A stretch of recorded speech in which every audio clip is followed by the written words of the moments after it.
ஜெய்ப்பூர் மைதானத்தில் ராஜஸ்தானை எதிர்த்து விளையாடிய லக்னோ அணி வெறும் 2 ரன்கள் வித்தியாசத்தில் வெற்றி பெற்றது. இந்த போட்டியில் 14 வயதான வைபவ் சூரியவன்சியின் பேட்டிங் ஆனது ஃபேன்ஸ் மத்தியில் கவனத்தை பெற்றது.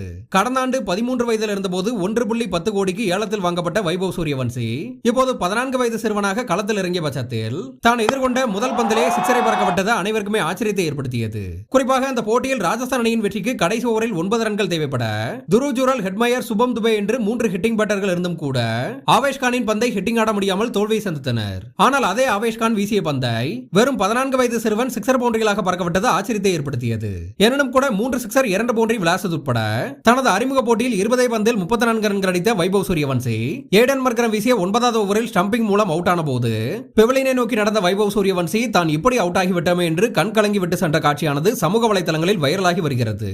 14 வயது சிறுவன் என்பதால் இது போன்ற விஷயத்தை கண்ட்ரோல் செய்ய முடியவில்லை என்றாலும் கூட 14 வயது சிறுவன் செய்யக்கூடிய விஷயத்தையா இந்த சிறுவன் செய்துள்ளான் என்று இந்த இன்னிங்ஸ் ஆனது ஃபேன்ஸ் மத்தியில் பாராட்டுகளை பெற்று வருகிறது.